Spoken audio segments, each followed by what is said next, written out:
Assalamualaikum warahmatullahi wabarakatuh. Perkenalkan, nama saya Siti Hawa Ma'mun, salah satu mahasiswi dari Sekolah Tinggi Ilmu Ekonomi Makassar Maju.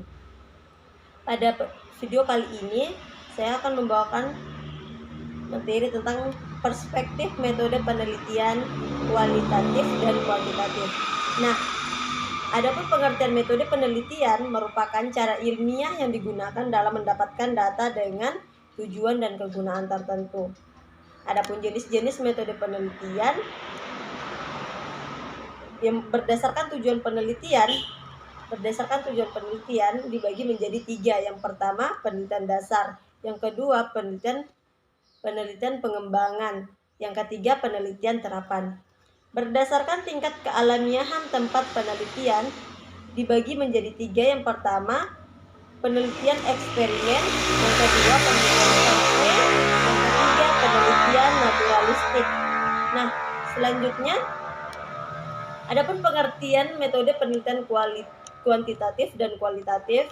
Penelitian kuantitatif adalah metode penelitian yang berlandaskan pada filsafat positivisme, digunakan untuk meneliti pada populasi dan sampel tertentu. Pengumpulan data menggunakan instrumen penelitian, analisis data bersifat kuantitatif atau statistik dengan tujuan untuk menguji hipotesis yang telah ditetapkan. Adapun pengertian metode penelitian kualitatif adalah metode yang berlandaskan pada positivisme, digunakan untuk meneliti kondisi objek yang alamiah, di mana peneliti adalah instrumen kunci. Teknik pengumpulan data dilakukan secara triangulasi. Triangulasi di sini yang dimaksud ialah berbicara tentang 3 sumber. Nah, analisis data bersifat induktif atau kualitatif dan hasilnya lebih menekankan pada generalisasi. Selanjutnya, perbedaan karakteristik penelitian. Selanjutnya, syarat atau karakteristik penelitian itu dibagi menjadi 3. Yang pertama, rasional, yang kedua empiris, dan yang terakhir sistematis. Nah, rasional ialah kegiatan penelitian dilakukan dengan cara yang masuk akal sehingga dapat diterima atau dipahami oleh orang lain. Selanjutnya, empiris itu cara-cara yang dilakukan dapat diamati oleh indera manusia. Nah, selanjutnya yang terakhir ialah sistematis, yaitu proses yang digunakan dengan cara yang tertahap atau logis. Selanjutnya, adapun penggunaan metode kualitatif dan kuantitatif secara bersamaan dibagi menjadi 4. Yang pertama, penelitian pada objek yang sama dengan tujuan yang berbeda.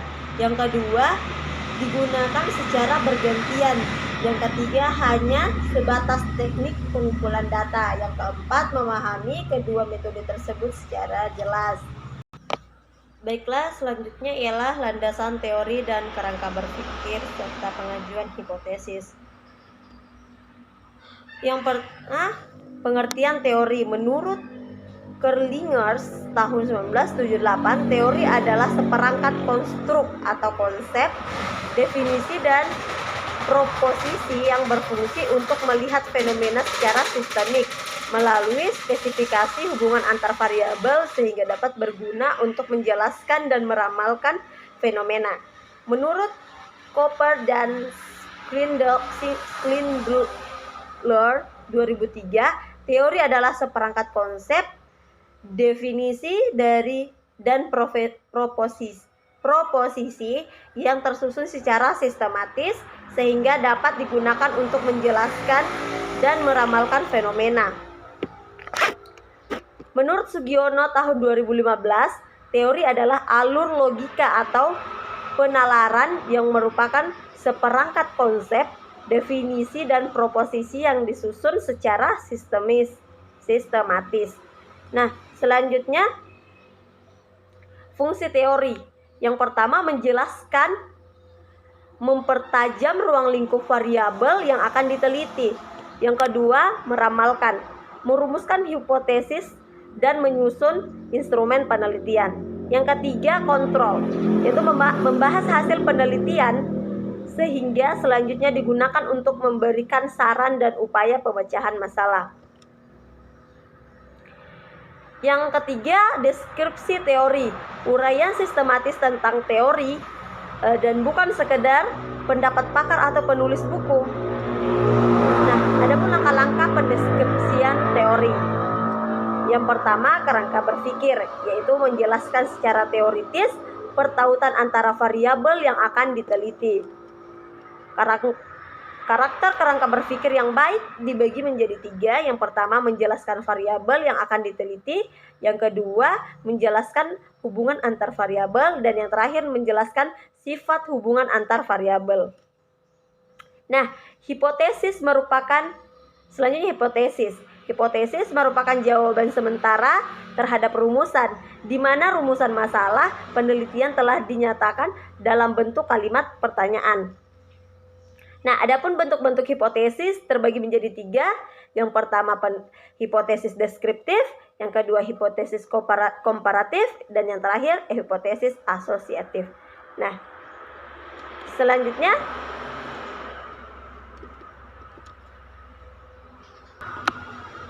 populasi dan sampel. Nah, populasi adalah wilayah generalisasi yang terdiri atas objek atau subjek yang mempunyai kualitas dan karakteristik tertentu yang ditetapkan oleh peneliti untuk dipelajari kemudian ditarik kesimpulannya. Nah, selanjutnya ialah sampel. Sampel adalah bagian dari jumlah dan karakteristik yang dimiliki oleh populasi. Nah, adapun teknik pengambilan sampel, yang pertama sampling jenuh. Sampling jenuh adalah teknik penentuan sampel di mana semua populasi digunakan sebagai sampel. Yang kedua, simple random sampling. Nah, simple random sampling ini ialah pengambilan anggota sampel dari populasi dilakukan secara acak tanpa memperhatikan strata yang ada dalam populasi. Selanjutnya, cluster sampling. Cluster sampling atau area sampling yaitu digunakan untuk menentukan sampel bila objek akan diteliti atau sumber data sangat luas. Nah, selanjutnya sampling sistematis. Sampling sistematis adalah teknik pengambilan sampel berdasarkan urutan dari anggota populasi yang telah diberi nomor urut. Nah, selanjutnya sampling kuota, yaitu teknik untuk menentukan sampel dari populasi yang mempunyai ciri-ciri tertentu sampai jumlah kuota yang diinginkan. Selanjutnya, sampling insidental. Sampling insidental adalah teknik penentuan sampel berdasarkan kebetulan, yaitu siapa saja secara kebetulan bertemu dengan peneliti dapat digunakan sebagai sampel bila mana dipandang orang yang kebetulan ditemui itu cocok sebagai sumber data. Selanjutnya, sampling purposive. Sampling purposive adalah teknis penentuan sampel dengan pertimbangan tertentu. Nah, selanjutnya snowball sampling. Snowball sampling adalah teknik penentuan sampel yang mula-mula jumlahnya kecil kemudian membesar. Nah, adapun penentuan ukuran sampel menurut Roscoe. Yang pertama, ukuran sampel yang layak dalam penelitian adalah antara 30 sampai dengan 500. Yang kedua, bila sampel dibagi dalam kategori, maka jumlah sampel setiap kategori minimal 30. Dan yang terakhir, jika dalam penelitian akan melakukan analisis regresi ganda, maka jumlah anggota sampel minimal 10 kali dari jumlah variabel. Nah, adapun penentuan ukuran sampel dengan rumus Slovin, yang rumusnya N yaitu jumlah sampel sama dengan jumlah populasi dibagi 1 ditambah jumlah populasi margin error pangkat 2. Selanjutnya ialah skala pengukuran dan instrumen penelitian. Nah, yang pertama skala Likert. Skala Likert adalah dapat digunakan untuk mengukur sikap, pendapat, dan persepsi seseorang atau sekelompok orang tentang fenomena sosial yang berbentuk kata-kata dengan gradasi positif sampai negatif. Nah, misalnya sangat setuju kah, setuju, ragu-ragu, tidak setuju, atau sangat tidak setuju. Atau misalkan sangat baik, baik, tidak baik, atau sangat tidak baik. Nah, adapun model penggunaan skala Likert, dia itu berbentuk checklist. Nah, contohnya memberikan pertanyaan, kami ingin membeli produk PT XYZ di masa yang akan datang dengan jawaban pertama sangat setuju, setuju, ragu-ragu, tidak setuju, atau bahkan sangat tidak setuju. Nah, selanjutnya skala Goodman. Skala Goodman adalah skala pengukuran yang hanya menggunakan dua alternatif jawaban atas pertanyaan maupun pernyataan. Nah, contohnya, bagaimana perasaan Anda menggunakan produk di PT XYZ? Nah, jawabannya ada dua, senang atau tidak senang. Selanjutnya, sistematik diferensial. Sistematik diferensial adalah bentuk pengukuran pertanyaan maupun pernyataan yang jawaban positif dan negatifnya tersusun dan berada pada suatu garis kontinum. Selanjutnya, rating scale. Rating scale adalah teknik pengumpulan data dengan pernyataan maupun pertanyaan yang jawabannya dalam bentuk angka-angka.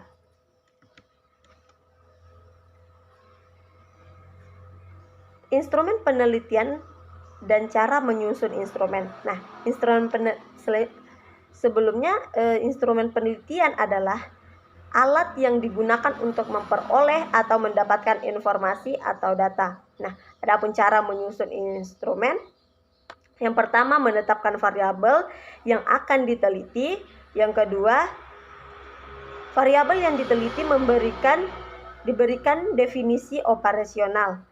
Yang ketiga, tentukan indikator penelitian. Yang keempat, pertanyaan atau pernyataan memuat indikator.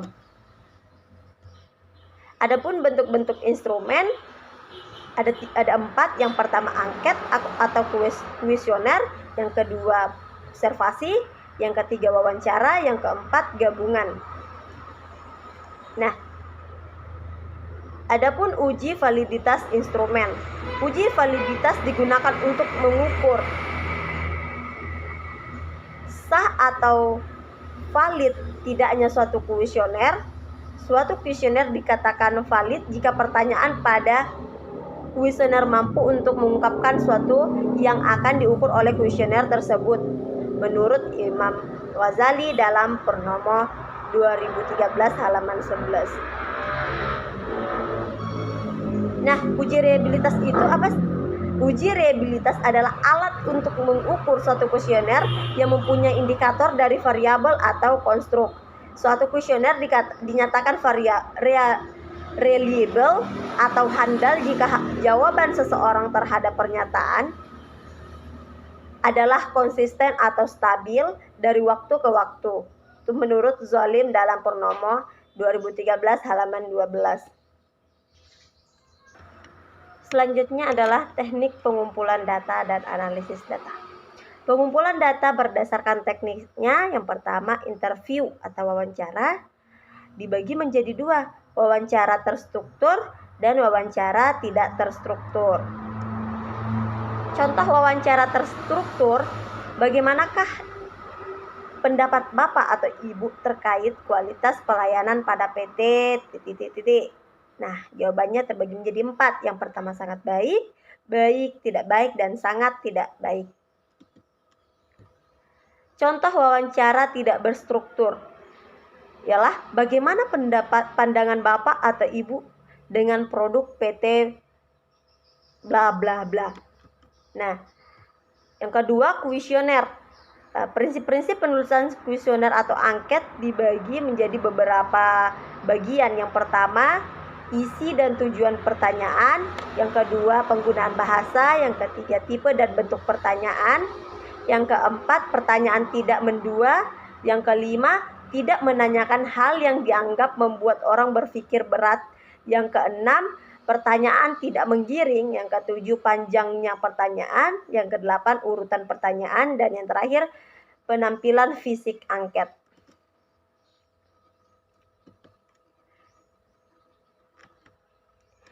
Yang ketiga ialah observasi. Observasi dibagi menjadi dua. Yang pertama, observasi berperan serta dan observasi non-partisipan. Baiklah, selanjutnya penelitian kualitatif. Masalah fokus, judul, dan teori. Yang pertama, masalah dalam penelitian kualitatif. Yang pertama, tetap. Yang kedua, berkembang. Dan yang ketiga, berubah. Adapun fokus penelitian merupakan domain tunggal atau beberapa domain yang terkait dari situasi sosial. Dasar penentuan fokus penelitian.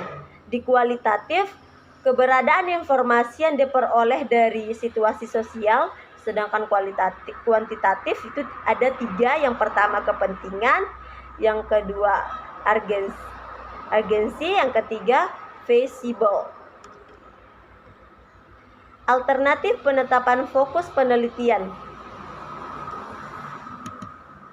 Yang pertama, menetapkan fokus pada permasalahan yang dialami oleh informan. Yang kedua,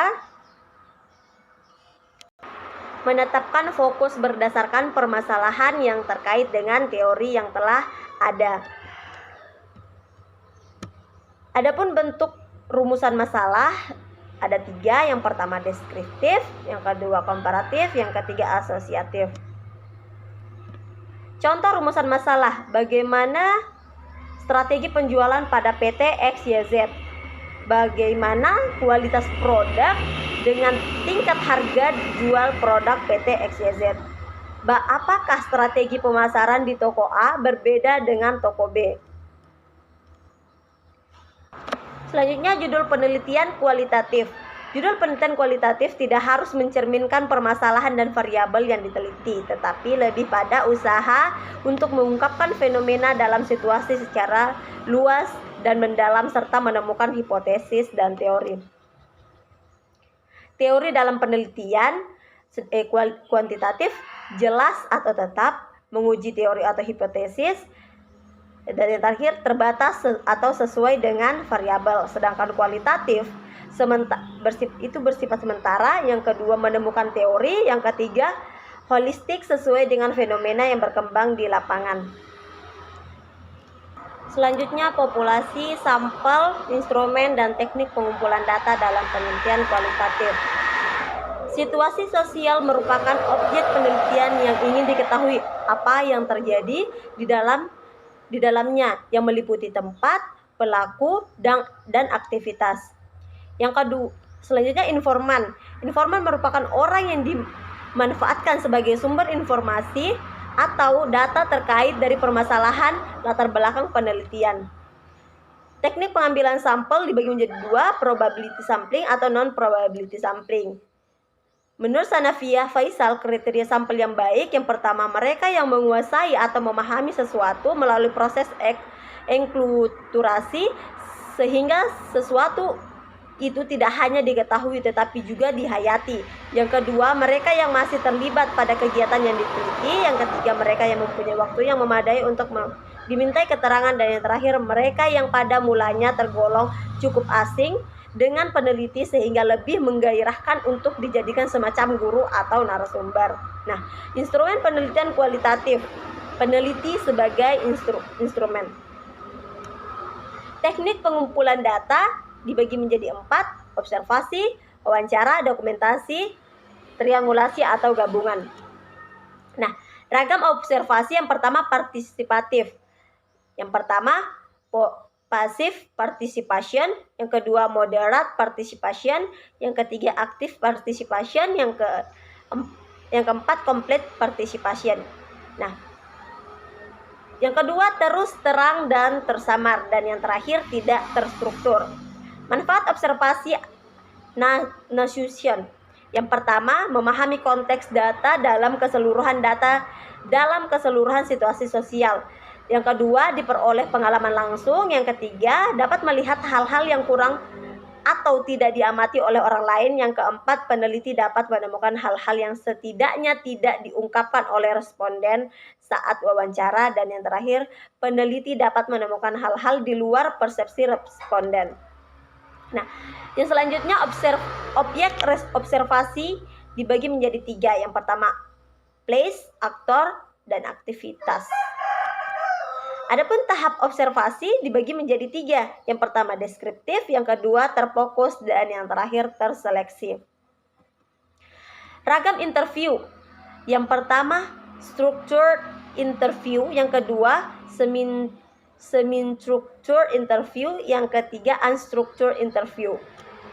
Nah, jenis-jenis pertanyaan dalam interview menurut Moleong.